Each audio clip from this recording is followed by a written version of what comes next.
Alright, hello everyone, my name is Sage and welcome once again back to Cassette Beasts playthrough here on YouTube, and welcome to a new episode.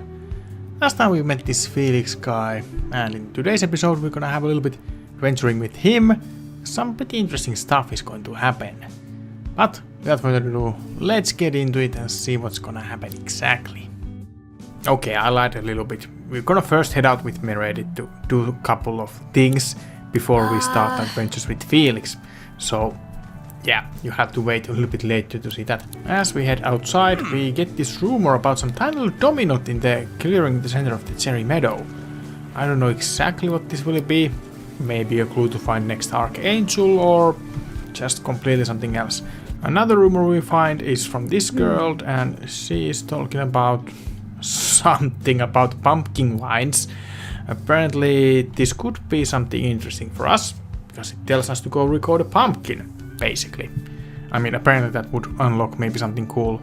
So I decided to go check out this pumpkin rumor first thing first. I noticed I can actually interact with this pumpkin and spread something called skelly jelly on top of it. Now I don't know where did I get this skelly jelly from, but apparently it brought this pumpkin alive. We got this jumpkin thing now here, which we need to take care of. And I guess we'll have to record it as well, and that will unlock us something. Maybe this is just another one of those beasts that when you record it, it gives you like a new ability. Because I think I am still missing a couple, or at least maybe one. Because there has been all those vines around the map that I have not been able to, climb or anything. So who knows, maybe this jumping could give us an ability regarding that. Also we see this weird chicken thing. Definitely a new beast for us to encounter in this game as well. I decided to just kinda, not do anything about it, but just take it out really quickly and then focus on, trying to catch this jumping. So the bird goes down and we deal a little bit of damage. I don't wanna deal, of course, too much, so we can catch it successfully here as we go and choose our tape. I actually have this tree bark tape, which is apparently good against these types of monsters that the enemy is, so it should be hopefully a piece of cake to record. We already get the 66% chance immediately, so yeah, looks like we're gonna be able to record this thing successfully.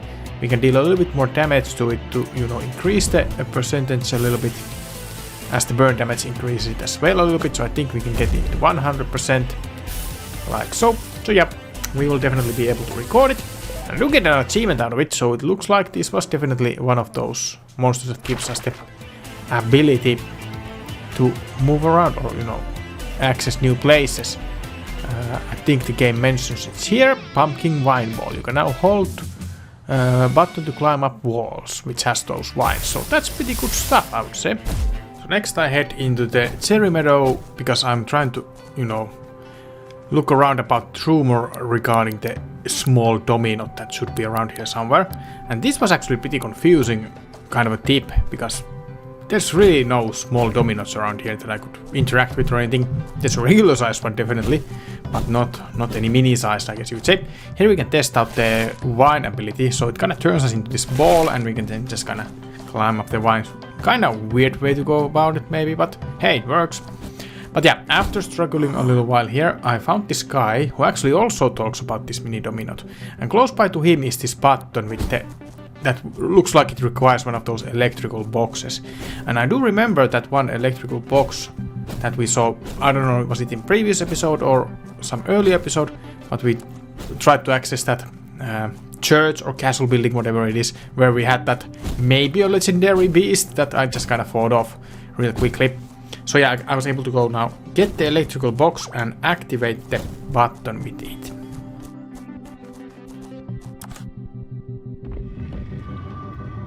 And that does reveal a subway station, which means another Archangel, most presumably at least. As we head inside here, the Cherry Cross station, we can see this kind of very small door right there. So I don't know what I'm supposed to do exactly here, but there is also another way we can go. We can activate this lever here and just kind of head inside here. And then we have just a long fall ahead of us, first thing first. Starts out slow and then just kind of accelerates real quickly, and we head, well, somewhere. We found ourselves in this door, or in this small room, and then we have this text from Alice. So this kind of starts to look like some kind of Alice in Wonderland shenanigans. We need a key for that kind of a box to unlock it. Then there's also this food, which makes us bigger. So this is definitely something straight from the Alice in Wonderland. There's one food that can make us bigger, as we just saw, and that made us able to lift that boulder so we can find a pathway there. But now we're too, big to fit into that. But there's also another food or drink in the table as well, which we can drink to get smaller, and we can actually do it a couple times to get even smaller. And with that, we can move on to the next door. And by the next door, I mean next room, of course. And here the puzzle continues. We can go up into this table, and I think there's the small letters from the Alice. I don't know exactly what is this. I don't know if that's the name of like the Archangel here or what, but nevertheless, we eat the food to get a little bit bigger again. And now I need to fight off these enemies who are kind of representing, I guess, the tea party that happens in Alice in Wonderland. Honestly, I don't know much about Alice in Wonderland. I've just seen the movie when I was a kid, and I played the world that was in Kingdom Hearts, but that's about it. So I don't really have that much about remembrance of the plot, I guess you would say. But nevertheless, we're gonna take care of these guys, and then we will be able to move on.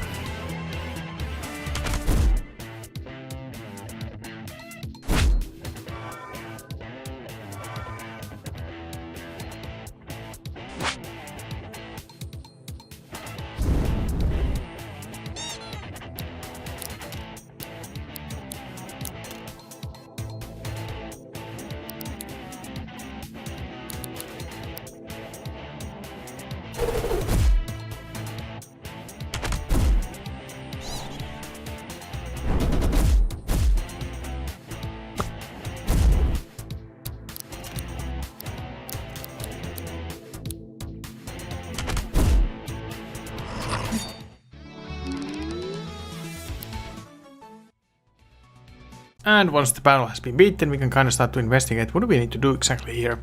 Kind of looks like we need to platform our way up through these, platforms that are in the wall. Sorry for getting words. But looks like I kind of need to get myself a little bit smaller before I can do that. So let's see, do we have, we have food to make us bigger. It's not really gonna help us out here. We can actually get rid of this box though, at least if nothing else. So it's gonna help us out to access our way through those platforms as we get ourselves into the small size again. But now we need a box, of course, to jump on to the counter, because this is not gonna work without one.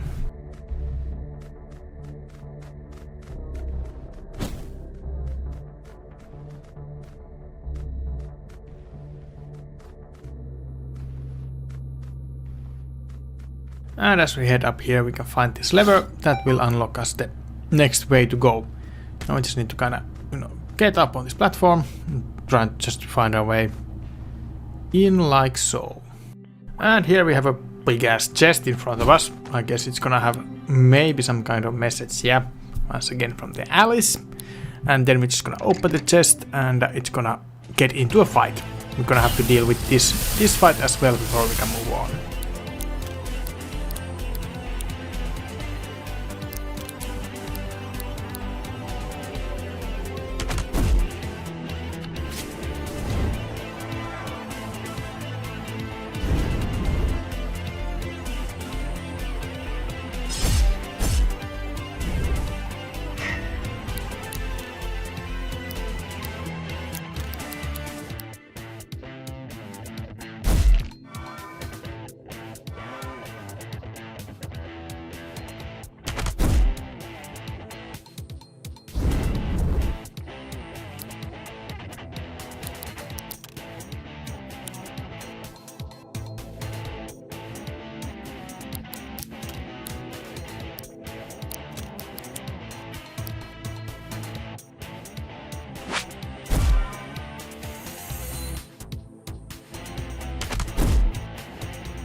And thus the battle is over. We get a little bit of experience, level up for our Spitfire, there's a glitter bomb, fancy, I guess you would say. And then we can just kinda see what else we need to do. We actually found the key already from this one. This should help us, you know, get away from this place, hopefully. So we return to the first room, insert the key, and that definitely does something here. And yeah, I'll get myself into small first because we activate this level like so. And then we just kind of fall back to where we came from, apparently. Indeed, but now we are in small form, so we can actually fit through this door and go face most probably the next Archangel, for what it seems like. Hey, let's see what's gonna happen.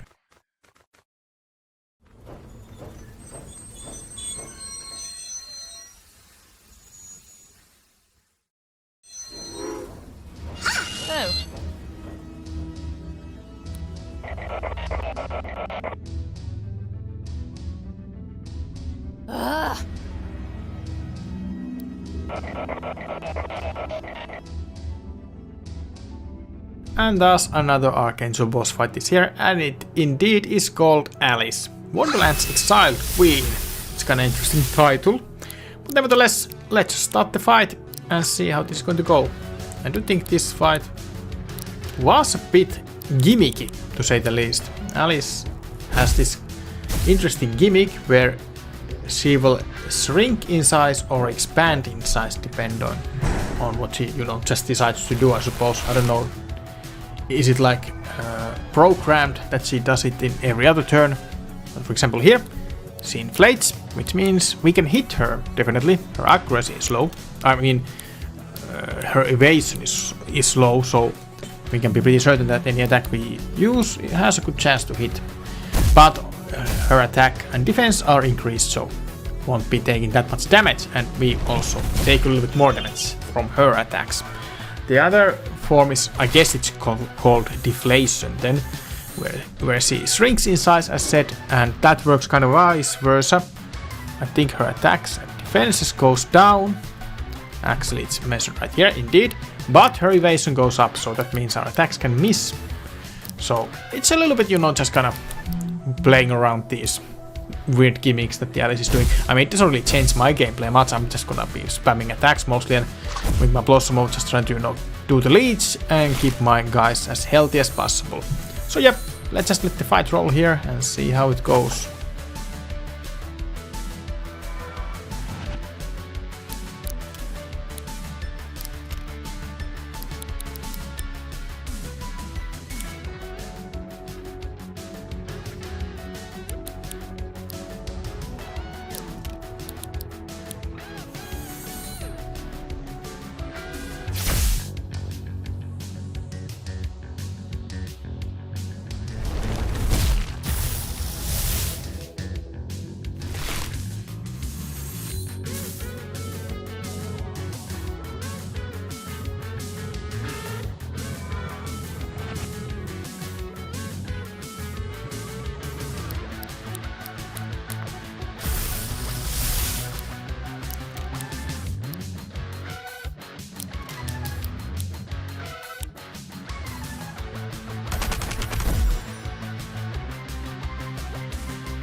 Alright, basically at this point Alice goes down to the residual damage, so we get the fight beaten.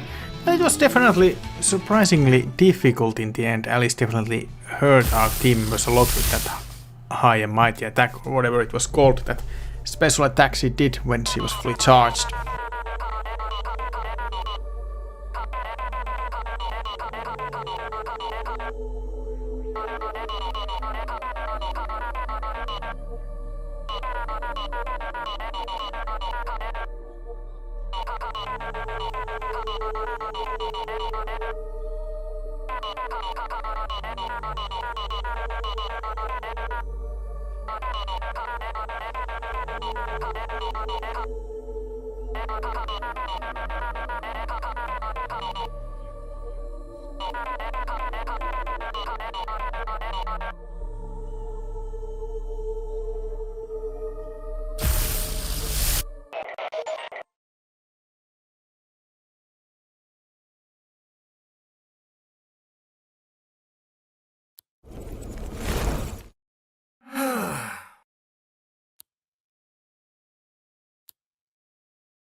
So basic stuff happens. Aleph shows up, takes the Arcane Jewel with him and kinda disappears. And then we return back here to Harbour Town to kinda plot our next moves. Well, next up for this episode we're gonna team up with the Felix and gonna head out to do his main quest that is there on the quest list. I think it was called This Don't You Want Me. Yeah, we have to fight a warrior with wooden sword in the Cherry Meadows area, so we're gonna head out there with him and see what's gonna happen. But before that we're gonna eavesdrop a little bit into this conversation between two captains. I'm telling you.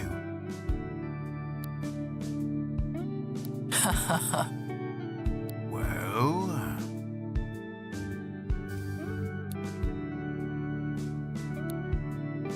Here I gotta admit something very embarrassing, because we're already in episode 18 in this freaky playthrough, and only now I actually realized to talk to this woman here.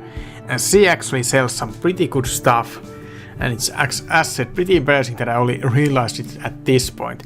She actually sells items that can increase your inventory slots in my inventory back. For example, those rewind pouches and all those kind of pouches you can see there on the list actually increases specific slots for items that you can have with you. So for example, the rewind pouch means that we can have more healing items with me, because I've only had 5 of those right with me so far. So this can actually increase it, so I can actually have even more of them. Also, those most upper part items are something you can use before combat to get some benefits out of them. So that would have been actually pretty nice to know, you know, before episode 18. But nonetheless, I took a couple of items here with me and then headed on to Cherry Meadows to find whatever we had to fight there. So right here in the Cherry Meadows, we do find this very peculiar looking beast, which ended up being the one we needed to find as well. So let's just head into the fight and see how it goes. This thing is called Kirikuri and it is a grass type or plant type, whichever it was called in this game. And luckily for us, we can just kinda have our Spitfire here at the front, start the fight with him and just kinda, you know, burn this thing down quite quickly. We do pretty good damage here, so it doesn't take too long to actually beat this thing, which is nice. It's gonna pretty much go down to burn damage here, and the fight is already over. That was much quicker than I originally anticipated, but hey, it got the job done. So now let's see what's gonna happen after we got this thing actually beaten. Stop! Yeah! Huh? Wait.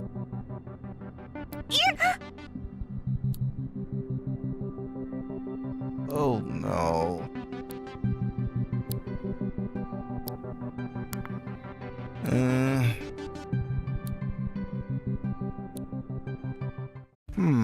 So some mysterious cat girl arrived out of nowhere and just kinda saved Felix apparently.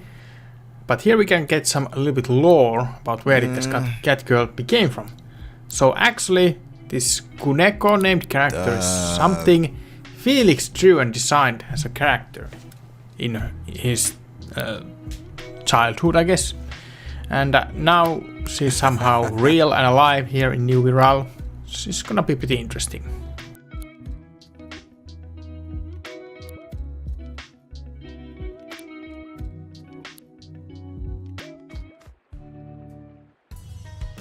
Oh. Well, Hmm. sorry.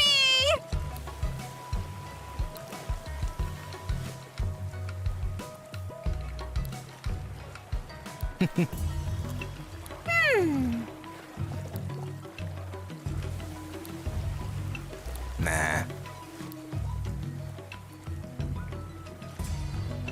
Uh-uh. Yeah. Hmm.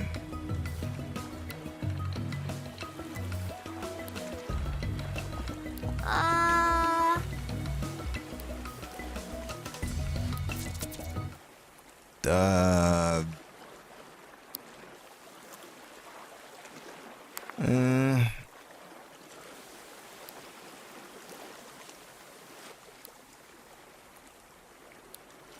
And thus we get the quest to actually go after this Kuneko girl, find those altars and, you know, try to track her down and, you know, kind of see that I guess it doesn't get too much into danger or something like that. But yeah, for that mission we're gonna actually do that on the next episode. But we have one more thing we're gonna do today here. We have that rumor about Captain Skip.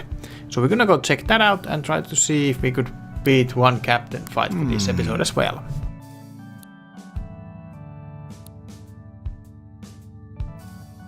Also, just a quick mention here, we do get remastered this Wirral into a Diveberg, which is not a beast I was expecting it to remaster into. I was kind of thinking that it would become one of those bigger walrus guys, not this kind of ice type guy. But hey, I think it's still pretty cool to have an ice type as a team member as well, so I think it all worked out fine. Finding Captain Skip thankfully was not too hard. She's actually right outside of the New Wirral right here. So let's go have a fight with him and see how it goes and see if we can win him in a battle.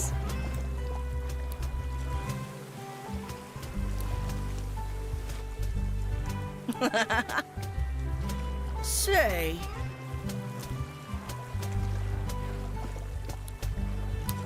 Wonderful.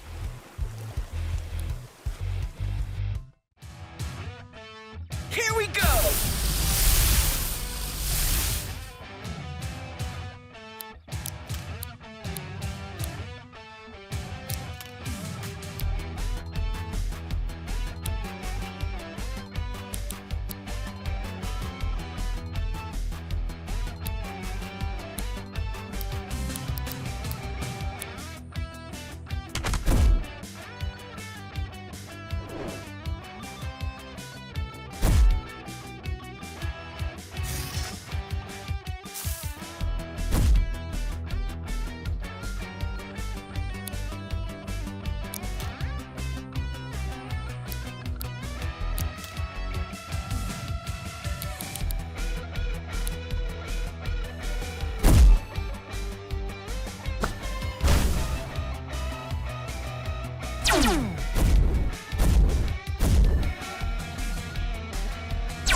You're doing well.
And thus we take the win after a while. So it wasn't that difficult of a fight and didn't have like any too difficult gimmick, thankfully. Wow. And thus we get the stamp from this guy as well, which means there's not too many these captains to go for, 2 more only remaining. So we're getting kind of close to beating all of these guys. I have no idea how many Archangels there are still left, but I guess, you know, we will find out at some point. But nonetheless, that's going to be all for today's episode, and next time we're going to continue with that Kunego questline with Felix and see where that will take us. Thank you for watching this episode of my Cassette Beasts playthrough. If you enjoyed this part, remember to like the video, comment down any thoughts you might have below in the comment field about the game, or if you have any other comments in mind, let me know. And of course, if you're new viewer here, remember to subscribe to support the channel. And as always, I will see you all with the future videos. For now, it's bye bye.